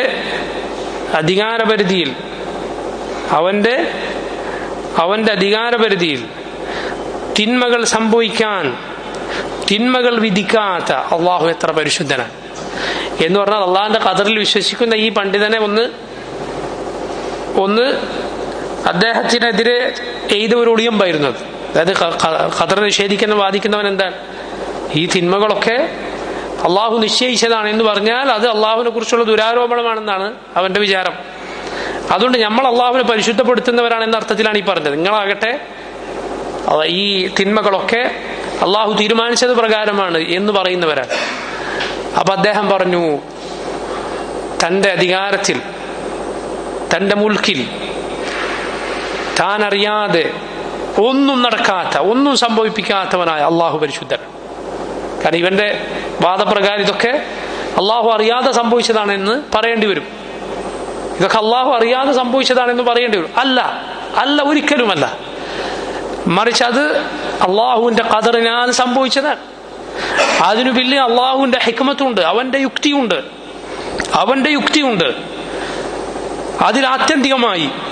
അതിലാത്യന്തികമായി പല നന്മകളും സംഭവിക്കാനുണ്ട്. നന്മയും തിന്മയും വേർതിരിയണമെങ്കിൽ, നന്മക്കും തിന്മക്കും ഇടയിലുള്ള വ്യത്യാസം ആളുകൾക്ക് മനസ്സിലാകണമെങ്കിൽ, നന്മ കൽപ്പിക്കണമെങ്കിൽ, തിന്മ വിരോധിക്കണമെങ്കിൽ, അള്ളാഹുവിന്റെ പാപമോചനം ഉണ്ടാകണമെങ്കിൽ, നന്മയുടെ ആളുകളും തിന്മകളുടെ ആളുകളും തമ്മിലുള്ള പോരാട്ടം ഉണ്ടാകണമെങ്കിൽ, ഇങ്ങനെ പല ഹിക്മത്തുകൾ അള്ളാഹു തിന്മയുടെ നിശ്ചയിച്ചതിന് പിന്നിലുണ്ട്. അള്ളാഹുവിന്റെ ഖദറിൽ സഹോദരങ്ങളെ മനസ്സിലാക്കുക, അള്ളാഹുവിന്റെ വിധി അതില്ലാതെ യാതൊന്നും സംഭവിക്കുന്നില്ല. എന്നാൽ അടിമകൾക്ക് അള്ളാഹു തെരഞ്ഞെടുക്കാൻ അവസരം നൽകിയിട്ടുണ്ട്. അതുകൊണ്ടാണ് നോക്കൂ, ഞാൻ ഈ പറയുന്ന വാക്ക് ഞാൻ ഉദ്ദേശിച്ച വാക്കാണ്, ഞാൻ ഉദ്ദേശിച്ച പദങ്ങളാണ് ഞാൻ പറയുന്നത്. നിങ്ങൾ ഉദ്ദേശിച്ചിട്ടാണ് നിങ്ങൾ ഇവിടെ വന്നിരിക്കുന്നത്. ഞാൻ എൻ്റെ കൈ ഉയർത്തി ഞാൻ ഉദ്ദേശിച്ചിട്ടാണ്, സംശയമില്ല ഞാൻ ഉദ്ദേശിച്ചിട്ടാണ്. എന്നാൽ വമാ തശാഊന ഇല്ലാ യശാ അല്ലാഹു റബ്ബുൽ ആലമീൻ. അള്ളാഹു ഉദ്ദേശിച്ചതല്ലാതെ അവർക്ക് ഉദ്ദേശിക്കുക സാധ്യമല്ല. അള്ളാഹുവിന്റെ ഉദ്ദേശം അതിനു മുൻപേ കഴിഞ്ഞു പോയിട്ടുണ്ട്, യാതൊരു സംശയവും അതിലില്ല. വമാ തശാഊന ഇല്ലാ യശാ അല്ലാഹു റബ്ബുൽ ആലമീൻ. അതുകൊണ്ട് തന്നെയാണ് നോക്കൂ, അടിമകളായ ആളുകൾ അവർ ഉദ്ദേശിച്ചിട്ട് ചെയ്തതിനെ അവർ ഉത്തരവാദിയാവുകയുള്ളൂ. നീ ഉറക്കത്തിൽ എന്തെങ്കിലും വിളിച്ചു പറഞ്ഞു, അള്ളാഹു അതിന്റെ പേരിൽ ശിക്ഷിക്കുകയില്ല. അള്ളാഹു ആ പ്രവർത്തനം അവനിലേക്കാണ് ചേർത്തി പറഞ്ഞത്. നിങ്ങൾ കണ്ടിട്ടില്ലേ, വനുഖല്ലിബുഹും ദാത്തൽ യമീനി വദാത്ത ശിമാൽ. അവരെ നാം വലത്തോട്ടും ഇടത്തോട്ടും തിരിച്ചിട്ടു എന്നാണ് ഗുഹയിൽ ഉറങ്ങിക്കിടന്നവരെ കുറിച്ച് അള്ളാഹു ഖുർആനിൽ പറഞ്ഞത്. എന്തുകൊണ്ടാണ് നാം തിരിച്ചിട്ടു എന്ന് പറഞ്ഞത്? ഉറക്കത്തെ അവർ ചെയ്തതാണ്, അത് അവരുടെ ഉത്തരവാദിത്തത്തിലുള്ള പ്രവർത്തനമല്ല. നബി സല്ലല്ലാഹു അലൈഹി വസല്ലം നോമ്പിൽ, റമളാനിൽ അല്ലെങ്കിൽ നോമ്പെടുത്തിട്ട് ഒരാൾ മറന്നിട്ട് ഭക്ഷണം കഴിച്ചാൽ, വെള്ളം കുടിച്ചാൽ എന്താണ് നബി സല്ലല്ലാഹു അലൈഹി വസല്ലം, അവൻ നോമ്പ് പൂർത്തിയാക്കട്ടെ. ഫഇന്നമാ അത്അമഹു അല്ലാഹു വസഖാഹ്. അള്ളാഹുവാണ് അവനെ ഭക്ഷിപ്പിച്ചത്, അള്ളാഹുവാണ് അവനെ കുടിപ്പിച്ചത്. അവൻ ഉദ്ദേശിച്ച് ചെയ്തതല്ലാത്തത് കൊണ്ട് നോക്കുക, ആ പ്രവൃത്തി അള്ളാഹുലേക്ക് ചേർത്തി പറഞ്ഞു. അതേസമയം നീ ഉദ്ദേശിച്ചിട്ട് ചെയ്തതാണോ, നീ ഉത്തരവാദിയാണ്. എന്നാൽ ആ പ്രവർത്തനം റബ്ബ് അറിയാതെ നീ ചെയ്തതാണോ, അവന്റെ ഉദ്ദേശമില്ലാതെ ചെയ്തതാണോ, അവൻ അറിയാതെ ചെയ്തതാണോ, അവൻ മുമ്പേ അത് രേഖപ്പെടുത്തിയിട്ടില്ലേ, അവനല്ലേ ആ പ്രവൃത്തിയെ സൃഷ്ടിച്ചത്? ഒരിക്കലുമല്ല. അള്ളാഹു നേരത്തെ അറിഞ്ഞിട്ടുണ്ട്, അവൻ എഴുതി വച്ചിട്ടുണ്ട്, അവൻ ഉദ്ദേശിച്ചിട്ടുണ്ട്, അവൻ സൃഷ്ടിച്ചിട്ടുണ്ട്. ഇത് ഒരു ആശങ്കക്കുമിടയില്ലാത്ത മുസ്ലിമീങ്ങളുടെ വിശ്വാസമാണ്. അള്ളാഹു പടപ്പുകളെ ഒരു കാര്യം ചെയ്യാൻ അവരെ നിർബന്ധിതാവസ്ഥയിലാക്കിയിട്ടില്ല. നിർബന്ധിപ്പിക്കപ്പെട്ട് ചെയ്തതിന് അവന് കുറ്റവുമില്ല, അവന്റെ ഉദ്ദേശത്തോടെ ചെയ്തതിനാണ് അവന് കുറ്റമുള്ളത്. നോക്ക്, അതുകൊണ്ടാണ് അള്ളാഹു എന്തു പറഞ്ഞത്, വഖുലിൽ ഹഖ്ഖു മിർ റബ്ബിക്കും ഫമൻ ശാഅ ഫൽയുമിൻ വമൻ ശാഅ ഫൽയക്ഫുർ. നബിയെ പറയുക, അൽ ഹഖ്ഖു മിർ റബ്ബിക്കും, നിങ്ങളുടെ റബ്ബിങ്കൽ ഉള്ളതാണ് ഹഖ്. ഫമൻ ശാഅ ഫൽയുമിൻ വമൻ ശാഅ ഫൽയക്ഫുർ. ഉദ്ദേശിക്കുന്നവൻ വിശ്വസിക്കട്ടെ, ഉദ്ദേശിക്കുന്നവൻ നിഷേധിക്കട്ടെ. അപ്പൊ ഈമാനും കുഫറും ഉദ്ദേശിക്കുന്നവൻ ചെയ്യട്ടെ, അവന്റെ ഉദ്ദേശം അതിന്റെ പിന്നിലുണ്ട് എന്ന് അല്ലാഹു സുബ്ഹാനഹു വ തആല പറഞ്ഞു. വനഫ്സിൻ വമാ സവ്വാഹാ ഫഅൽഹമഹാ ഫുജൂറഹാ വതഖ്വാഹാ ഖദ് അഫ്ലഹ മൻ സക്കാഹാ വഖദ് ഖാബ മൻ ദസ്സാഹാ. നഫ്സ് തന്നെ സത്യം, അതിനെ ശരിപ്പെടുത്തിയത് തന്നെ സത്യം. എന്നിട്ട് അള്ളാഹു അതിന്റെ തിന്മയും അതിന്റെ തഖ്വയും അതിന് തോന്നിപ്പിച്ചു കൊടുത്തു. പിന്നെന്താണ് അള്ളാഹു ഖദ് അഫ്ലഹ മൻ സക്കാഹ, അതിനെ പരിശുദ്ധപ്പെടുത്തിയവൻ വിജയിച്ചിരിക്കുന്നു. ഖദ് ഖാബ മൻ ദസ്സാഹ, അതിനെ തിന്മകളിൽ കുഫറിൽ കുഴിച്ചു മൂടിയവൻ പരാജിതനായിരിക്കുന്നു. അവനിലേക്കാണ് അള്ളാഹു അതിനെ ചേർത്തി പറഞ്ഞത്. സഹോദരങ്ങളെ ശ്രദ്ധിക്കുക, വളരെ ശ്രദ്ധിക്കുക. അള്ളാഹു ഉദ്ദേശിച്ചതേ നടക്കൂ. ഖദറിലുള്ള വിശ്വാസം, അതിൽ യാതൊരു ഇഷ്കാലും ആളുകൾക്കില്ല, വേണ്ടതില്ല. അതേസമയം ജനങ്ങൾ ഇഷ്കാലിൽ ചിലരെങ്കിലും ആകാറുള്ളത് ഏത് കാര്യത്തിലാണ്? ഇദ്ലാലും അതുപോലെ ഹിദായത്തും ഇതിലാണ്. ഹിദായത്തും അതുപോലെ ഇദ്ലാൽ. അള്ളാഹു സന്മാർഗമേകുക, അള്ളാഹു വഴികേടിലാക്കുക എന്നതിലാണ്. അള്ളാഹു ഉദ്ദേശിച്ചവനാണ് ഹിദായത്തിലാവുക, അള്ളാഹു ഉദ്ദേശിച്ചവനാണ് വഴികേടിലാവുക. മനസ്സിലാക്കുക. എന്നാൽ ഈ ഹിദായത്ത് അത് കാറ്റിൽ പറന്നു പോകുമ്പോൾ വീണുപോയ ആളുകൾക്ക് കിട്ടുന്നതല്ല, മറിച്ച് അതിന് അർഹതയുള്ളവർക്കാണ് അള്ളാഹു നൽകുക. അതിന് അർഹതയില്ലാത്തവർക്ക് അള്ളാഹു നൽകുക. അള്ളാഹുവിന്റെ ഫദ്ലാണ്, അവന്റെ ഔദാര്യമാണ്. അള്ളാഹുവിന്റെ ഫദ്ലാണ്, അവന്റെ ഔദാര്യമാണ്. ഒരു അമൂല്യമായ മുത്ത് ഒരു വിസർജ്യത്തിൽ ഒരാൾ കൊണ്ടുപോയിട്ടാൽ അയാൾ ബുദ്ധിയില്ലാത്ത ആളാണ്. റബ്ബ് സുബ്ഹാനഹു വ തആല ഏറ്റവും യുക്തിയുള്ളവനാണ്. അവന് ഈമാൻ അവർ ഉദ്ദേശിക്കുന്ന പരിശുദ്ധമായ ഇടത്തല്ലാതെ വെക്കുകയില്ല. ഒരാൾ കുഫറിലായി മരിച്ചിട്ടുണ്ടോ അവന് ആ ഈമാൻ സ്വീകരിക്കാനുള്ള അർഹതയില്ല. അതുകൊണ്ടാണ് അള്ളാഹുവിന് നൽകാത്തത്. അതുപോലെ അള്ളാഹുവിലേക്ക് കിതാബ് അവതരിപ്പിച്ചിട്ടുണ്ട്, റസൂലുകളെ നിയോഗിച്ചിട്ടുണ്ട്. അവൻ സ്വയം തീരുമാനിച്ചതാണ്. അവരുടെ ഖുബ്സിന് അവരെത്രമാത്രം മോശക്കാരായിരുന്നു എന്നതിനുള്ള തെളിവാണ്. നിങ്ങൾ നോക്കൂ, ഖുർആനിൽ അള്ളാഹു പറഞ്ഞത് എന്ത്? നാളെ പരലോകത്ത് അവർ എത്തിയാൽ, നരകം അവർ കണ്ടാൽ,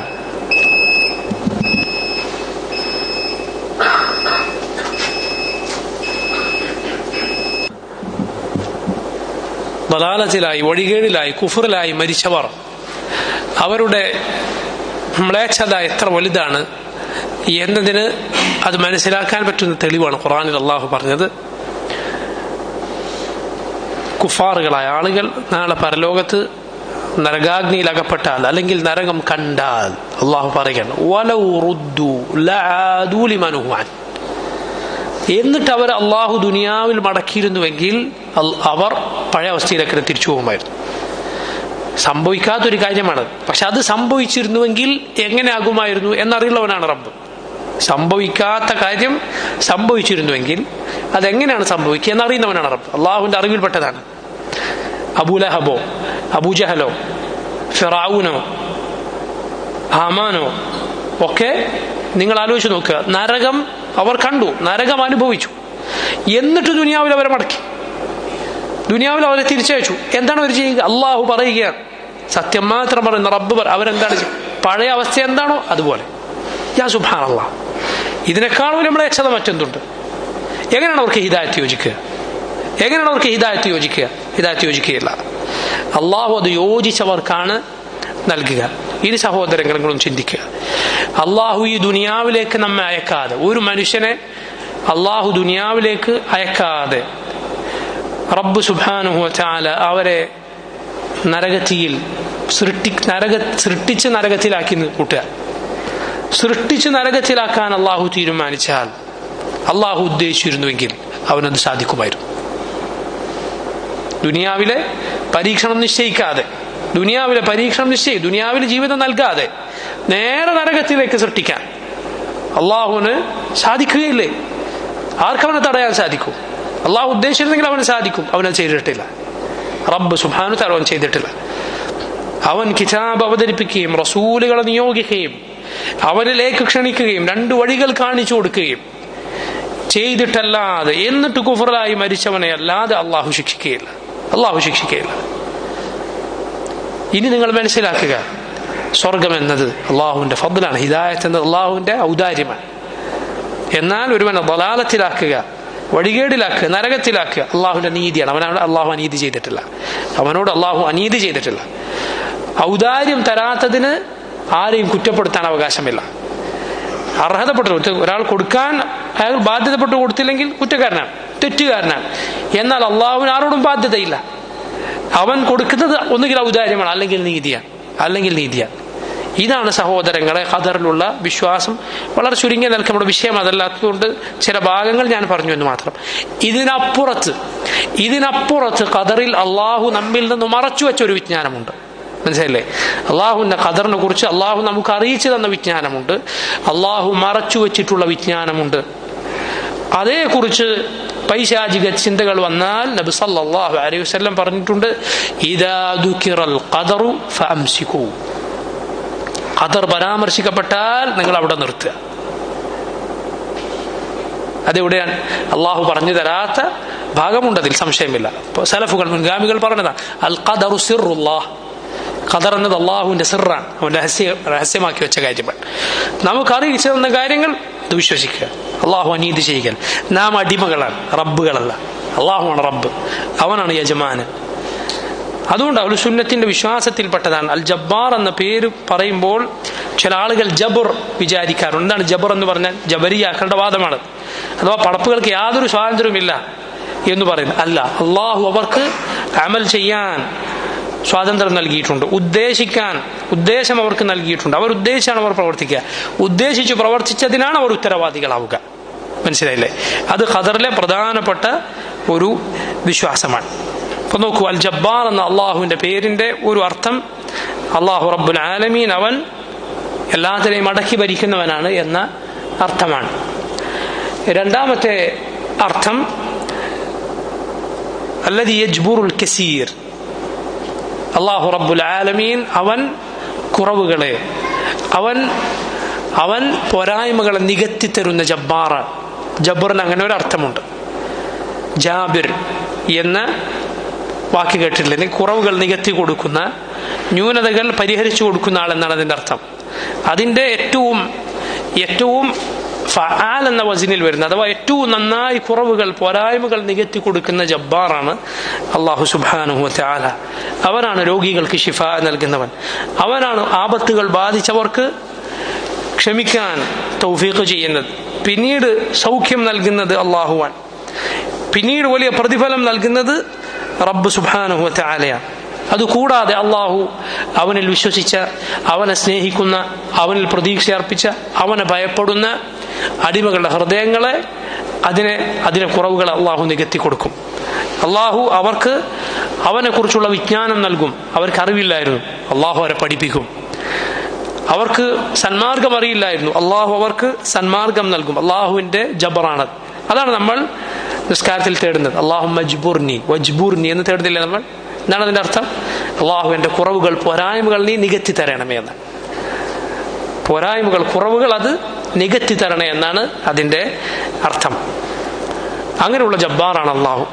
ഈ പേരിന്റെ മറ്റൊരു അർത്ഥം അള്ളാഹു മുകളിലുള്ളവനാണ് എന്ന അർത്ഥമാണ്. ജബ്ബാർ എന്ന പേരിന് അവന്റെ ഔന്നത്യം, അവൻ എല്ലാ സൃഷ്ടികളെക്കാളും മുകളിലുള്ളവനാണ് എന്ന അർത്ഥം കൂടിയുണ്ട്. അള്ളാഹുവിന്റെ ഈ ജബറൂത്ത്, അതാണ് നമ്മൾ നബി സല്ലല്ലാഹു അലൈഹി വസല്ലം തേടിയിരുന്ന, നിസ്കാരത്തിൽ തേടിയിരുന്ന, റുക്കൂഇലും സുജൂദിലും പറഞ്ഞിരുന്ന ഒരു ദിക്റാണല്ലോ, സുബ്ഹാനദിൽ ജബറൂതി വൽ മലകൂതി വൽ കിബ്രിയാഇ വൽ അളമ. എല്ലാ ആധിപത്യത്തിന്റെയും, എല്ലാ മഹത്വത്തിന്റെയും, എല്ലാ വലിപ്പത്തിന്റെയും റബ്ബായ അള്ളാഹു, അവൻ എത്ര പരിശുദ്ധനാണ്. അതുകൊണ്ട് തന്നെ അടിമകൾക്കൊരിക്കലും അഹങ്കാരം നടിക്കുക, തജബ്ബുർ നടിക്കുക എന്ന് പറയും, ആധിപത്യം നടിക്കുക, അത് ഒരിക്കലും അടിമകൾക്ക് പാടില്ല. അല്ലാഹു റബ്ബുൽ ആലമീൻ അത് വെറുക്കുന്നു. അല്ലാഹു പറഞ്ഞിട്ടുണ്ട് ഖുർആനിൽ, കദാലിക യത്ബഉല്ലാഹു അലാ കുല്ലി ഖൽബി മുതകബ്ബിരിൻ ജബ്ബാർ. അങ്ങനെയാണ് അല്ലാഹു അഹങ്കാരിയായ പെരുമ നടിക്കുന്ന, ഗർവ് നടിക്കുന്ന, അഹങ്കാരം നടിക്കുന്ന ആളുകളുടെ എല്ലാം, അങ്ങനെയുള്ള ഹൃദയങ്ങളിന്മേലെല്ലാം, അങ്ങനെയുള്ള കൽബുകളിന്മേലെല്ലാം അങ്ങനെയാണ് അള്ളാഹു മുദ്ര വെക്കുക. അഥവാ അവർക്ക് ഹിദായത്ത് അള്ളാഹു കൊടുക്കാത്തത് അതുകൊണ്ടാണ്. ഖുർആനിൽ അള്ളാഹു സൂറത്ത് ഇബ്രാഹിമിൽ പറഞ്ഞത് കാണാം, വസ്തഫ്തഹു വഖാബ കുല്ലു ജബ്ബാരിൻ അനീദ് മിൻ വറാഇഹി ജഹന്നം വയുസ്ഖാ മിൻ മാഇൻ സദീദ് യതജറഉഹു വലാ യകാദു യുസീഗുഹു വയഅതീഹിൽ മൗതു മിൻ കുല്ലി മകാനിൻ വമാ ഹുവ ബിമയ്യിത് വമിൻ വറാഇഹി അദാബുൻ ഗലീദ്. അവർ സഹായം തേടി, അപ്പോഴതാ വഖാബ കുല്ലു ജബ്ബാരിൻ അനീദ്, ധിക്കാരിയായ, ഈ രൂപത്തിൽ അഹങ്കാരം നടിക്കുന്ന ആളുകളെല്ലാം തുലഞ്ഞുപോയി. അവർക്ക് പിന്നാലെ നരകമുണ്ട്. അവർക്ക് സദീദിൽ നിന്നാണ് അവർക്ക് പാനീയം ലഭിക്കുക. നരകത്തിൽ അങ്ങേറ്റം മോശമായ പാനീയമാണ്. അത് കുടിച്ചിറക്കാൻ അവർ ശ്രമിക്കും, എന്നാൽ അവർക്കതിന് സാധിക്കുകയില്ല. എല്ലാ ഭാഗത്തു നിന്നും ശിക്ഷ അവർക്ക് നേരെ വരും. നരകം ഏറ്റെടുത്തിട്ടുള്ളൊരു വിഭാഗമാണ് അഹങ്കാരികളായ ആളുകൾ. അതുകൊണ്ട് ഈ തജബ്ബുർ അത് നമുക്ക് പാടില്ല. ജബ്ബാർ അള്ളാഹുവാണ്, എല്ലാത്തിൻ്റെയും അധിപതി അള്ളാഹുവാണ്. പെരുമ നടിക്കുക എന്നത് നമുക്ക് പാടില്ല. എല്ലാത്തിനേക്കാളും മുകളിലുള്ളവൻ അള്ളാഹുവാണ്. റബ്ബ് സുബ്ഹാനഹു വ തആല അവന്റെ പേരുകൾ അവൻ്റെ വിശേഷണങ്ങൾ അത് ഏറ്റവും നന്നായി മനസ്സിലാക്കാനും അവനനുസരിച്ച് ജീവിക്കാനും നമുക്ക് തൗഫീഖ് ചെയ്യുമാറാകട്ടെ. اللهم اقسم لنا من خشيتك ما يحول بيننا وبين معاصيك ومن طاعتك ما تبلغنا به جنتك ومن اليقين ما تهون به علينا مصيبات الدنيا ومتعنا بأسماعنا وأبصارنا وقوتنا ما أحييتنا واجعله الوارث منا واجعل ثأرنا على من ظلمنا وانصرنا على من عادانا ولا تجعل مصيبتنا في ديننا ولا تجعل الدنيا أكبر همنا ولا مبلغ علمنا ولا تسلط علينا من لا يرحمنا. اللهم أجرنا من النار اللهم أجرنا من النار اللهم أجرنا من النار. اللهم أدخلنا الجنة اللهم أدخلنا الجنة اللهم أدخلنا الجنة. وصلى الله وسلم على نبينا محمد وعلى آله وأصحابه أجمعين. سبحانك اللهم وبحمدك أشهد أن لا إله إلا أنت أستغفرك وأتوب إليك. السلام عليكم ورحمة الله وبركاته.